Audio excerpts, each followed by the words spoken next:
Hey guys, it's Jack Punkington. Today I'm just going to do a chill vlog video. I've been meaning to upload something lately, just to kind of go over some things. And I haven't done a vlog in a while, so I just figured I'd do that. So, first things first.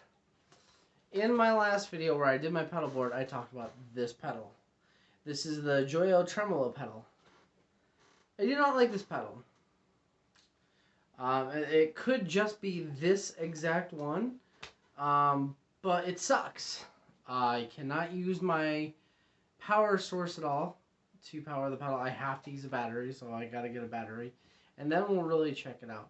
But the reason being is because the way the daisy chain works, it doesn't fit in here because it's an L shape and not straight. So it's weird. So I think I had mentioned that in the video I might take this off the pedal board. Immediately after I did the video, I took it off the pedal board. Because I tried everything out and it didn't, that was the one thing that didn't work. So, side note with that though, my pedal board has been very clean and I haven't had to worry about really anything. So that's pretty cool. Couple of gear updates I haven't really shared, so, or at least exclusive, like a lot. This is a Marshall VS100 valve state head. I got it for Christmas from my brother, Chris. He has a lot of amps as well. He's actually growing and trying. He just got his first tube amp. This is technically his first tube amp, I guess you could say. But he just got his first full tube amp. He got a an LBX. An EVH 2 LBX, I think, and he loves it. He's a big, like, 6505 sound fan / 5150. He's a big PV guy, and he's got that. And then, ironically, the next thing he has is a Behringer Head and a 11 rack, which the 11 rack's pretty cool. Behringer Head, but hey, you know. Not hating, just not my thing. So, he gave this to me. This has its issues. It has a really deep hum. I'm going to get it looked at. But it's cool. Because it's... When I look at this amp, I think of two things. Think of Chuck from Death.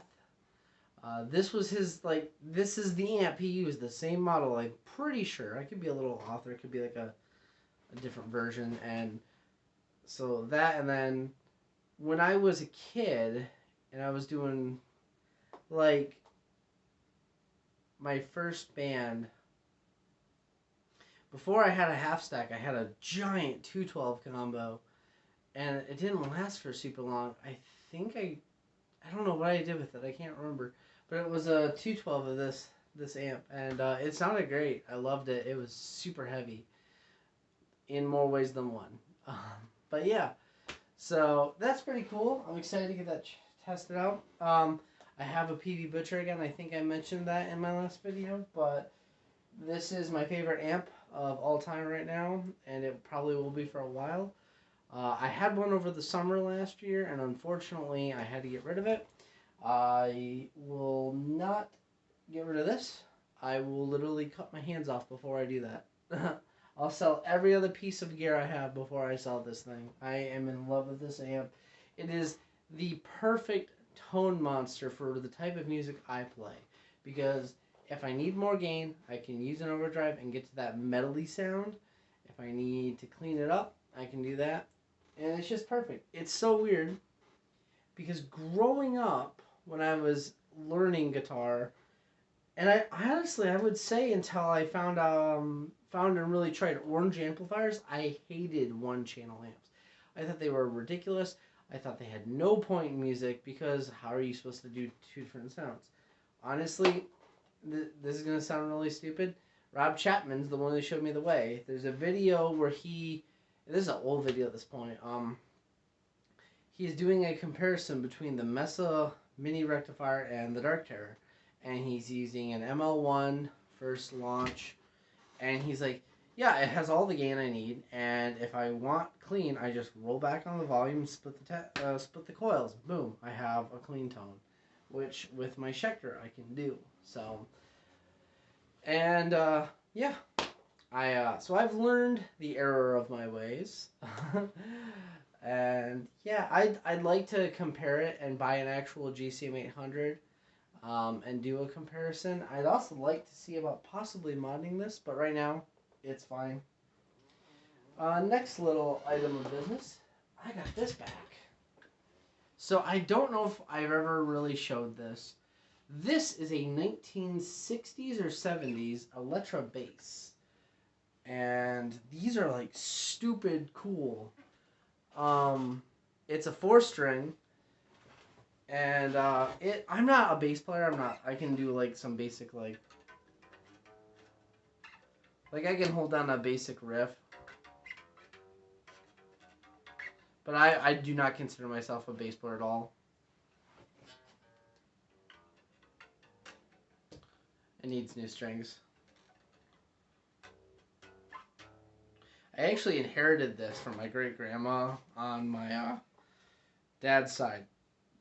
Well, my grandma's mom. I inherited this from her when she passed away, and this is a really cool bass. My other grandma, who is a bass player, needed something to hold her over till she got a better bass, and I gave her this for Christmas one year, and she ended up not needing it anymore. And she's like, "Hey, do you want that bass back? Because I want to start doing basic bass lines for recording whenever I write a song."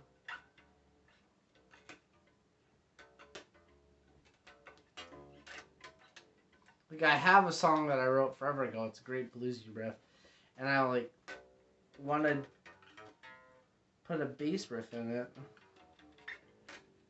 just something basic, so I can have something in the background till maybe eventually I meet a great bass player who can just destroy that thing and make it awesome. Next item of business. So I'm actually going to turn the camera here. So this right here is my PB Triumph 1x12 60-watt combo. A little while ago I had a PB Triumph head that was the 120. I actually owned this first. My grandfather, who's never had a tube amp, he is a guitar player, I gave it to him, and he's like, "Yeah, I used it once. I just prefer my system." I was like, "No problem, I'll take it." So it's got something going on with the channel switching, so I'm going to have that investigated by my buddy Cody. He's a great amp tech, good friend too, good guy for knowledge. When I needed help wiring up this cab, I did it myself, but he walked me through the steps because I had never done it before, and it was pretty cool. So he's gonna check that out for me. So we'll see on that. Next thing I really wanted to say is I've got an idea, and I want your guys' help. So Tuesday, I will be getting a guitar in the mail. It is my Christmas present from my fiance. It is something really cool. I'm really excited. It's a project, and that's probably what I'll be working on for a little while. But tax season is coming. So for guitar players, that means new year. I use a system where I buy stuff on Reverb. Reverb is primarily where I do most of my guitar shopping. Reverb and eBay. Although after the last few amps that came in the mail broken on eBay, I've sort of stuck to Reverb because it's easier to get your money back. Anyway, I go through a service called Affirm. It's a loan service basically where you make monthly payments on the stuff, but you get it now. You don't have to make your payments and then get it a year later. So I've been doing this for about 2 years now, and it's really helpful if you don't go overboard like I do. I have a little bit of a problem where I just want to keep buying gear and gear and gear and gear and gear, because in my mind I think, oh, $20 a month, that's not bad. Oh, $25 more a month, that's not bad. Till it adds up and you're paying $200 a month for gear, and it's like, but tax season comes and that'll all be paid off. I'll have enough left over. that I'm going to put some money away for savings. But I get to keep one thing open. So what I'm going to do is once everything's paid off, I'm going to take out and buy something really expensive. At least when I say expensive for me, I have a rule that I genuinely don't buy equipment that's over $1,000 because I kind of think it's ridiculous. However, I may be breaking that rule. This is why I think you shouldn't pay over $1,000 for gear. I've owned a lot of equipment over the years. I can say that because I have. As my catalog of videos shows, and if you guys are on my Instagram or anything like that, I try to document at least every piece of gear once. But I've owned tons of gear, and it's sad because there are times where I'll forget to document something, or it's just in and out so fast that I don't get a chance to document it. And so I have a bad habit of leaning on taking out loans to get more stuff to document. But that's not going to be a problem anymore, thank goodness. Everything's worked out to a point where it'll be okay, and I can buy something relatively expensive. But with the fact that I say you don't need to spend over $1,000 on any piece of equipment, this is why. Because I feel that you can really attain the sound you want for around $1,000 per piece of equipment. Now, what I mean by that is like, okay, I do need a new cab, or at least new speakers, but they're not going to be more than a couple $100. Now, I'm not saying $1,000 for a rig. I'm saying $1,000 for a piece of equipment. What I mean by that is like, well, here, this PV Butcher down here was for sale for $400 or $500. It is literally a JCM 800 with 6L6 tubes instead of EL34s, and it's got a little bit more gain. Not a whole lot more, but a little bit more. And it, like I said, $400 or $500. This is the amp that I'll probably use forever. These don't die, and they're great. And it's still cheaper. It's half the price of an 800. Now, if you want to be that person that actually wants a JCM 800, and again, if you want to spend your money however you want. This is just my personal belief. I also think you can get a really good playing guitar for under $1,000. You know, there are Les Pauls that I've always wanted to play, and I've always wanted to have a Les Paul custom. Everyone that I know has their dream guitar that's like really expensive. For the longest time, this was on my list. I got lucky because it's a player's grade, but it's still a vintage Gibson made in the 70s. Ironically, I'd argue the 70s is my favorite era of Gibsons.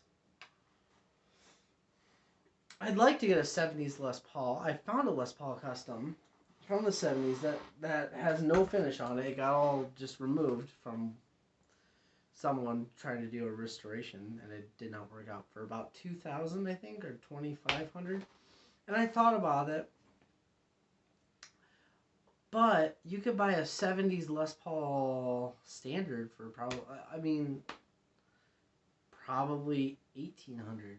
So, but still, what are you really getting at that you couldn't get for like a modern day Les Paul classic or studio quality? I would argue quality control has gone down, but you could like look for like an 80s or 90s Gibson, and they have some pretty good quality in the 90s, I would say, if you wanted to go that route. But what's the difference if I take that $1,000 and go look at Schecter or Ibanez or, this Schecter is a beast. It is a tone monster. My fiance paid $50 for this guitar. Granted, they're usually like $350, and I put $100 to $150 worth of pickups in here. So, but if you were to pay the full price used, I think it's like 300 plus pickups of 150. I think I paid 100. I could be wrong. Plus the cost to put them in. You're still under your $500.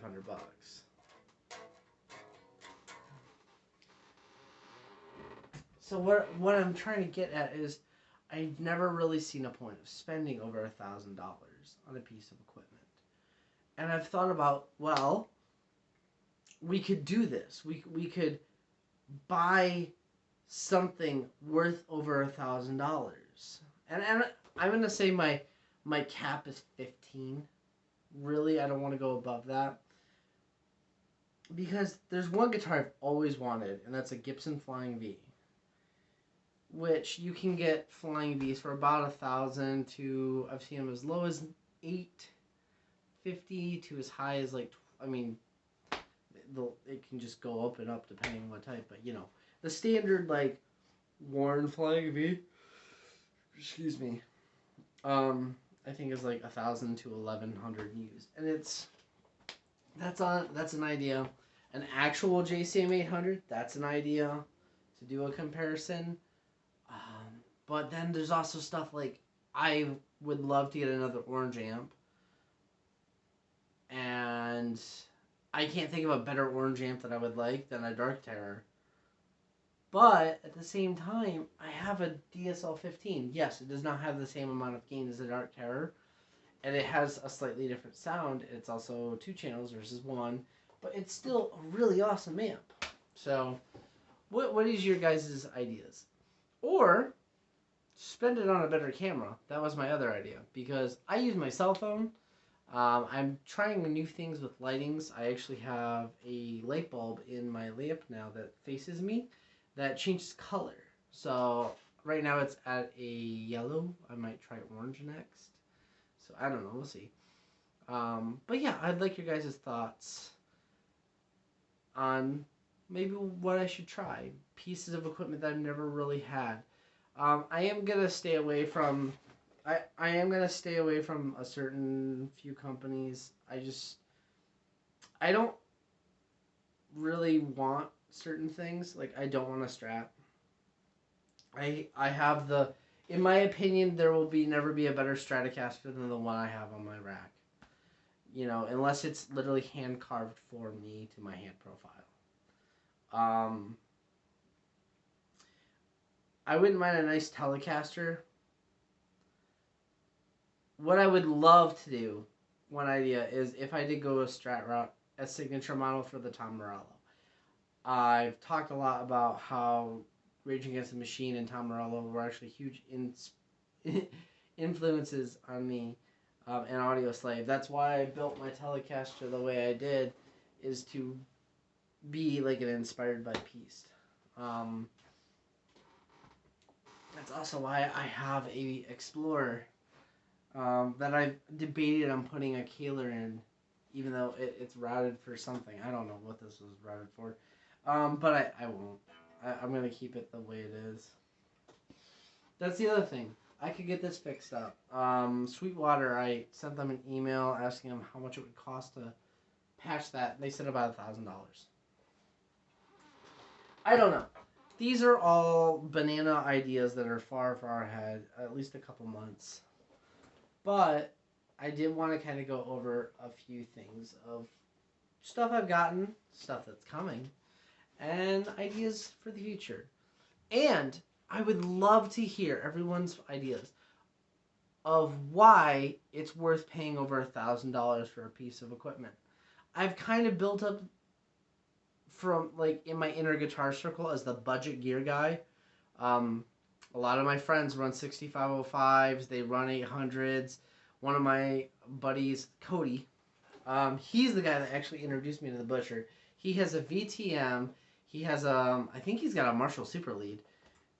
At one time, he had 2 VTMs that he had running parallel against each other. I mean, he's got tons of stuff, you know. And I have more of the budget gear.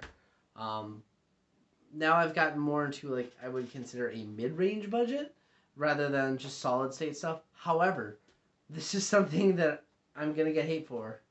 I would love to get another solid state giant crate head. I love them. I think they're ridiculous and they're stupidly awesome because it just makes me think of my childhood.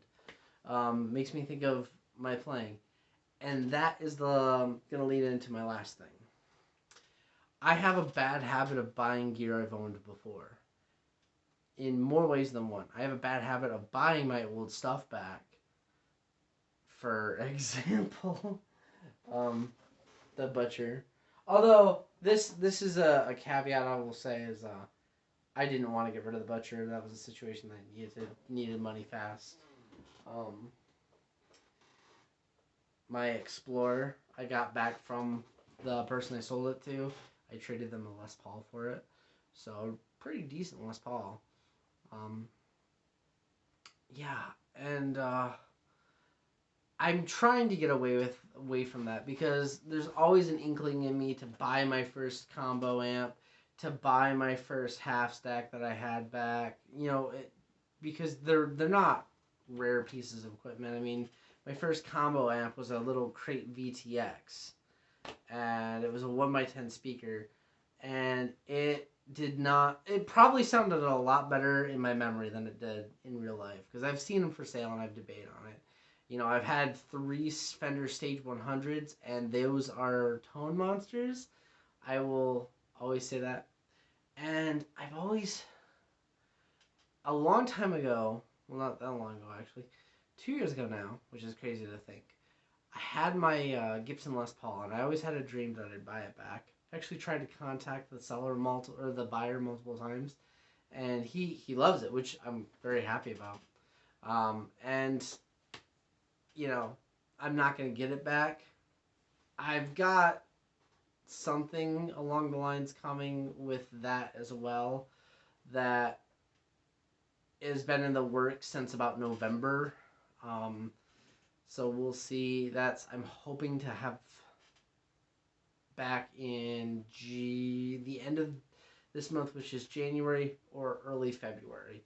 And that is another project we'll talk about. So yeah, more fun stuff to come, guys. But like I said, give me ideas of maybe things I should look into that I haven't tried. And if we do that route, maybe something under $1,000. I was looking at some really nice Ibanez's. I'm a huge Ibanez fan. Even though I don't own one anymore, I'd love to get another one. I was looking at their AZ series, a little bit higher out of the price range, but definitely nice looking. So, you know, something that you would recommend that I maybe haven't tried. Amp, cab, guitars, maybe some more pedals. And give me an idea of why it's worth paying over $1,000 for a piece of gear. I would love to see your guys' thoughts. Anyway, guys, I appreciate you guys sticking out to this video with me. Jack Punkington signing out. Peace.